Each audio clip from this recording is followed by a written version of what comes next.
오늘 주신 하나님의 말씀 잠언 3장 1절에서 10절까지 말씀입니다.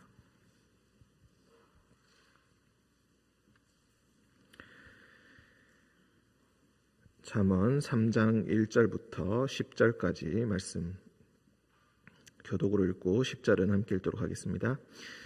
내 아들아, 나의 법을 잊어버리지 말고 내 마음으로 나의 명령을 지키라. 그리하면 그것이 네가 장수하여 많은 해를 누리게 하며 평강을 더하게 하리라. 인자와 진리가 내게서 떠나지 말게 하고 그것을 내 목에 매며 내 마음판에 새기라. 그리하면 네가 하나님과 사람 앞에서 은총과 귀중히 여김을 받으리라. 너는 마음을 다하여 여호와를 신뢰하고 내 명철을 의지하지 말라. 너는 범사의 그를 인정하라. 그리하면 내 길을 지도하시리라. 스스로 지혜롭게 여기지 말지어다. 여호와를 경외하며 악을 떠날지어다. 이것이 내 몸에 양약이 되어 내 골수를 윤택하게 하리라. 내 재물과 내 소산물에 처음 익은 열매로 여호와를 공경하라. 그리하면 내 창고가 가득히 차고 내 포도즙 틀에 새 포도즙이 넘치리라. 아멘. 기도하겠습니다. 사랑과 은총이 충만하신 주님, 간밤에 주님께서 지켜주시고 우리를 일으켜 이곳에 오게 하시니 감사합니다. 하루의 시작을 주님 앞에 말씀과 기도로 시작하게 하시니 감사합니다. 주님께서 지혜의 빛으로, 하나님의 지혜의 빛으로 우리의 길을 비추어 주셔서 우리가 가야 할 바를 알게 하시고, 또한 주님의 은혜의 빛을 우리의 자녀들과 우리의 사랑하는 지인들에게도 주님께서 비추어 주옵소서. 특히 우리 가운데 질병으로 고통받는 자들이 있사오니 주님께서 그들에게 빛을 비추어 주시고, 주님께서 주시는 놀라운 은총을, 놀라운 평강을, 놀라운 인자를 주님께서 허락하여 주옵소서. 거룩하신 예수님의 이름으로 기도드립니다. 아멘. 3장 1절부터 10절. 보통 성경을 잠언을 연구하는 책들을 보면은 3장 1절부터 12절까지를 한 단락으로 이렇게 보고 있습니다. 그러니까 1절과 2절, 3절, 4절, 5절, 6절, 7절, 8절, 9절, 10절, 11절, 12절 이렇게 6쌍의 말씀으로 구분을 합니다. 그런데 이 말씀들이 하나의 큰 원칙이라고 생각하시면 되겠습니다. 지혜를 열심히 구할 것이고 그 지혜가 너에게 많은 것들을 가져다 줄 것이다. 하나님께서 주시는 축복을 가져다 줄 것이다. 명령을 항상 사모하고 마음을 겸손하게 먹어라 라는 그런 말씀으로 되어 있습니다. 1절, 내 아들아, 나의 법을 잊어버리지 말고 내 마음으로 나의 명령을 지키라. 여기서 내 아들아 라고 할 때 정말로 아들들을 가르친다고 생각하실 필요는 없습니다. 이 아들이라는 것은 자신의 제자들을, 교사가 제자들을 대할 때 다정하게 부르는 말이기도 합니다. 교사와 제자들이라는 것은 어떤 계약에 얽매여 있는 것이 아니라, 어떤 목적을 위해서만 만나는 것이 아니라, 누군가의 제자가 된다는 것은 인격적인 관계를 가지고 그 사람의 모든 것을 배운다는 것을 의미합니다. 지식만 가르칠 수가 없고 그 사람이 가지고 있는 인격과 품성과 그 모든 지혜들을 함께 신뢰할 때에 그 사람의 모든 것을 제대로 배울 수가 있다. 그래서 아들이라는 그 말은 제자들 혹은 후속의 세대들을 의미하기도 합니다. 애정을 가지고 그들을 지켜볼 때에 그들은 나의 아들, 딸처럼 생각이 되고 그들에게 진정한 지혜를 전수해 줄 수 있는 것입니다. 지금 지혜의 교사 하나님께서 나의 법을 잊어버리지 말고 네 마음으로 나의 명령을 지키라. 이런 말, 이 법을 잊어버리지 말고 명령을 지키라라는 이 말은 우리가 신명기 같은 곳에서 많이 우리가 볼 수 있는 어투이기도 합니다. 율법을 주시면서 율법을 잊어버리지 말고 반드시 지켜라. 이것이 그렇게 지킬 때야 너는 살 수 있을 것이다. 이렇게 말씀하신 구절들이 모세오경 혹은 신명기에서 종종 나오는 말들이기도 합니다. 그래서 나의 법이라는 것이 율법을 가리킨다. 율법이라는 것은 보통 토라라고 해서 창세기부터 신명기까지 나오는 그 모세오경의 말씀을 가리키기도 한다. 이렇게도 보고 있습니다. 하나님께서 주신 율법을 잊어버리지 말고 마음으로 나의 명령을 지키라. 단순히 기억하라는 것뿐만이 아니라 마음을 다하여서 명령을 지켜야 한다. 우리가 명령을 지킬 때 어떤 것은 우리가 순종하고 싶은 마음이 드는 것이 있고 어떤 것은 마음이 전혀 들지 않는 것도 있습니다. 그런데 마음이 들지 않는 것을 우리가 특히 지킬 때는 그 필요 요건만 충족시키려고 꼼수를 부리거나 아니면 겉에 드러난 것들만 우리가 지켜놓고 그것을 지켰다라고 우리가 이야기하기도 합니다. 아이들을 양육할 때도 종종 이런 일들이 일어나고 그리고 그것을 내가 다 지켰으니까 나머지는 내 마음대로 하겠다라는 식으로 우리가 이야기하는 것도 모두 다 겪어보셨을 것입니다.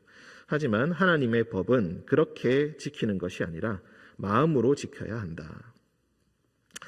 그래서 예수님께서도 오셨을 때에 너희의 의가 마태복음에서 너희의 의가 서기관과 바리새인보다 더 나아야 한다. 나는 율법을 폐하러 온 것이 아니라 완성하러 왔다라고 하셨던 그 말씀이 바로 이런 의미와 일맥상통한다고 보시면 되겠습니다. 그 명령을 지킬 때 나는 명령을 지켰다라고 하는 면피의 목적으로만 그것을 지키는 것이 아니라 마음과 성심을 다해서 그것을 지킬 때야 비로소 지킬 수 있다. 지켰다고 말할 수가 있다라는 의미가 있다는 것입니다. 이렇게 하나님의 율법, 하나님의 법, 특히 하나님께서 율법뿐만이 아니라 자연과 인간에게 주신 그 지혜에 충실하게 잊어버리지 말고 그것들을 보면서 그 명령들을 다 지켰을 때에 어떻게 되나 2절 그리하면 그것이 네가 장수하여 많은 해를 누리게 할 것이다. 오래 살게 될 것이다. 그리고 평강을 더하게 할 것이다. 우리가 이것을 평행법이라고 많이 부릅니다. 앞에서도 나의 법을 잊어버리지 말고 나의 명령을 지켜라 이렇게 두 번씩 이렇게 반복되는 것을 보고 평행법이라고 부르는데 이것이 보통 비슷한 의미를 한번 이야기하고 또다시 이야기하고 그래서 그 뜻이 더 명확하게 드러나게 하는 그런 의도가 있기도 하고 그리고 그것을 앞에 것을 보충해주는 그런 의미도 있습니다. 우리가 2절을 볼 때 장수하여 많은 해를 누리게 하는데 만약에 오래 살기만 하고 평강이 전혀 없다면은 여기서 이 평강은 샬롬을 의미합니다. 샬롬이라는 것은 단순히 마음 내면의 평화만을 가리키는 것이 아니라 나를 둘러싼 환경이 모두 다 잘 되는 것을 의미합니다.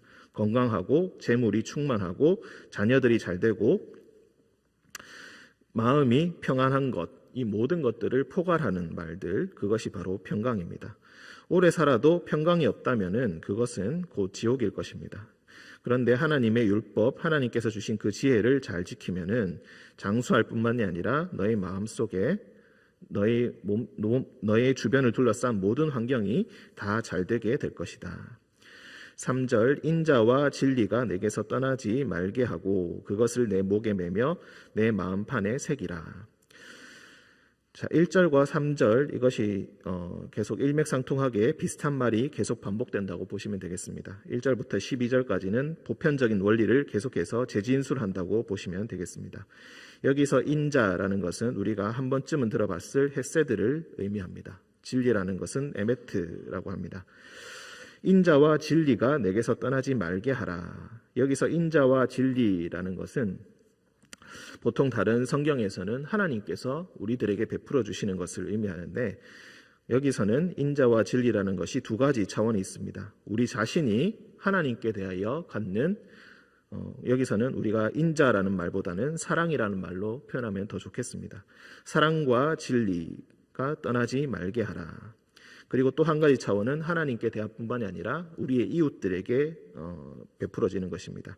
우리의 주변에게 또한 사랑과 진리로서 서로를 대해야 할 것이다.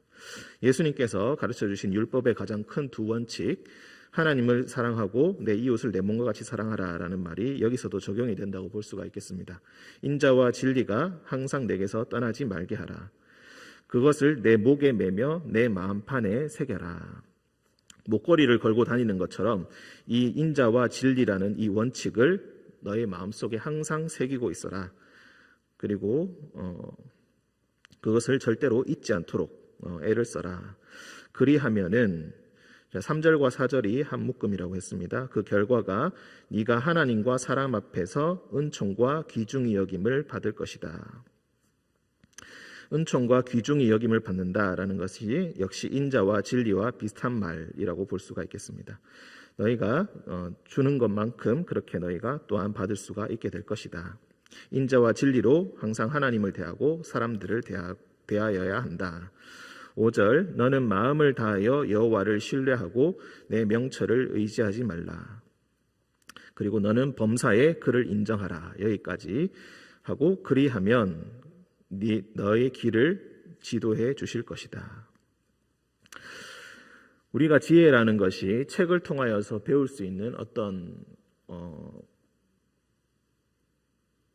지혜의 무슨 체크리스트 같은 것이 따로 있는 것이 아니라 항상 인생을 통하여서 겪어내는 모든 경험들, 그리고 관찰하는 그 모든 관찰들을 통하여서, 그리고 삶의 직접적인 경험들을 통하여서 마음을 다하여서 그 모든 것들을 신뢰하면서 그 경험들을 새롭게 관찰하고 그것을 통하여서 하나님의 뜻을, 그리고 하나님께서 주시는 그런 의미들을 알아가는 것, 그것이 바로 지혜라고 우리가 볼 수가 또 있겠습니다. 그래서 우리 인생을 살아나갈 때에 우리가 가지고 있는, 우리가 미래를 전혀 알지 못하고 때로는 어떻게 해야 될지 전혀 알지 못하지만 단 하나 마음속에 또한 간직해야 될 것은 마음을 다하여 여호와를 신뢰하여야 한다. 그리고 자신의 명철함, 여기서 명철이라는 것은 어떤 실천적인 지혜의 원칙들을 의미합니다. 네가 똑똑하다는 것을 믿지 말고, 네가 잘할 수 있다고 그렇게 믿지 말고 여호와를 신뢰하여야 한다. 그리고 모든 일에 범사에 하나님을, 여호와를 인정하여야 한다. 그리하면은 하나님께서 반드시 너의 길을 지도해 주실 것이다. 어디로 가야 할지 가장 현명한 길을 너희에게 가르쳐 주실 것이다.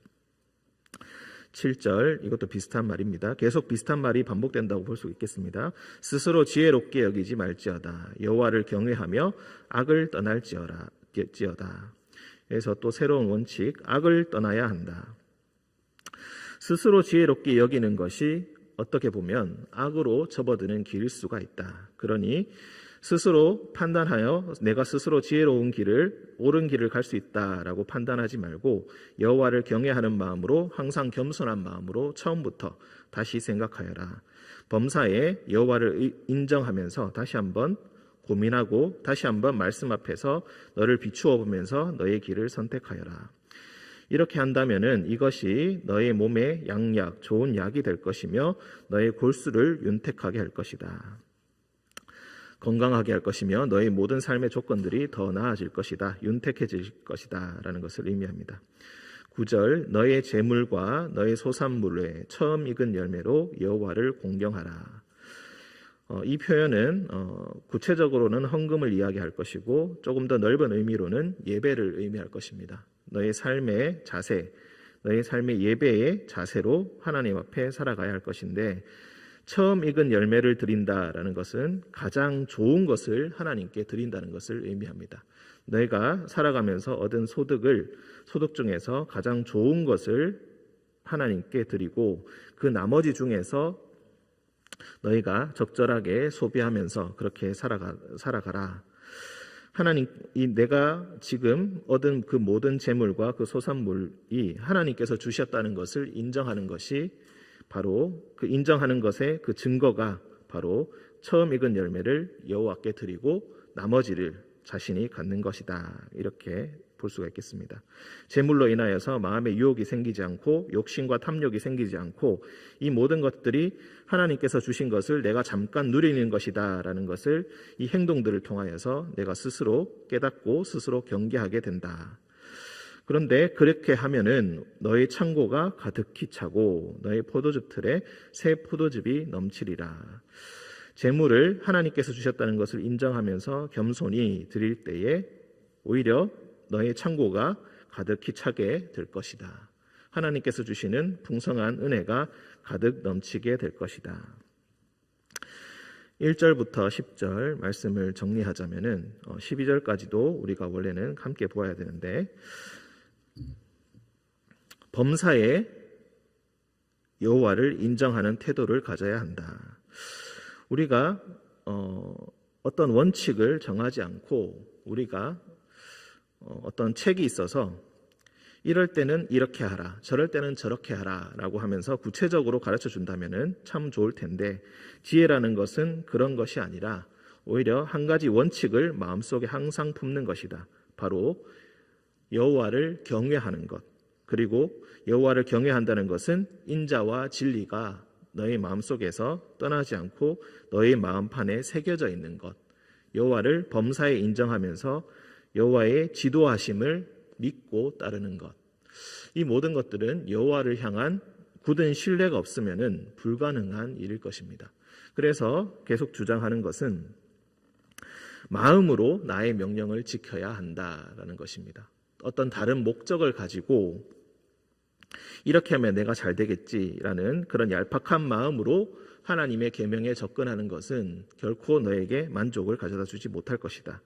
마음으로 하나님의 명령을 지키고 진정으로 지혜를 갈구하고 주님께서 우리의 길을 지도해 주실 것이라는 것을 굳게 믿고 나아간다면은 하나님께서 너희에게 지혜의 축복을 더하여 주실 것이고 은총과 귀중히 여김을 받는 그런 축복을 더하여 주실 것이다. 때로는 우리의 눈에 보이는 것이 정직한 자는 오히려 정직한 자가 실패하고, 때로는 선한 사람이 실패를 겪는 그런 모습을 보면서 마음속에 실망이 가득하고 여호와를 경외하기를 그치는 그런 일들이 종종 일어나곤 합니다. 하지만 마음을 다하여서 여호와를 공경하고 하나님 앞에 나아간다는 것이 어떤 것인가? 우리가 오히려 이것에 철저하지 못하지 않았는가? 그것들을 함께 생각해 보시는 그런 하루가 되셨으면 좋겠습니다. 함께 기도하겠습니다. 사랑과 은총이 충만하신 주님, 마음으로 하나님의 명령을 지키고 인자와 진리를 떠나지 말게 하라는 말씀을 생각해 봅니다. 주님, 우리가 항상 마음으로 하나님의 계명을 지키지 못하고 때로는 얄팍한 마음으로, 겸손하지 못한 마음으로 말씀을 대하고 주님을 대하였음을 고백할 수밖에 없습니다. 주님, 연약한 우리를 주님께서 용서해 주시고 주님께서 우리의 마음을 치실 때에, 우리의 몸을 치실 때에 주님께서 우리에게 가르쳐 주시고자 하는 그 의미를 알게 하시고 여호와를 겸손히 그리고 강하게 신뢰하면서 주님께서 우리의 길을 지도해 주실 것을 굳게 믿고 오늘 하루도 주님 앞에서 살아가게 하여 주옵소서. 언제나 인자와 진리가 우리의 마음판에 새겨져 있게 하시고 주님께서 우리의 길을 인도하여 주시고 그리고 우리의 가장 좋은 것을 주님께 드렸을 때에 주님께서 우리의 창고를 가득히 채워주심을 믿고 오늘 하루도 주님을 신뢰하며 살아가게 하여 주옵소서. 거룩하신 예수님의 이름으로 기도드립니다. 아멘.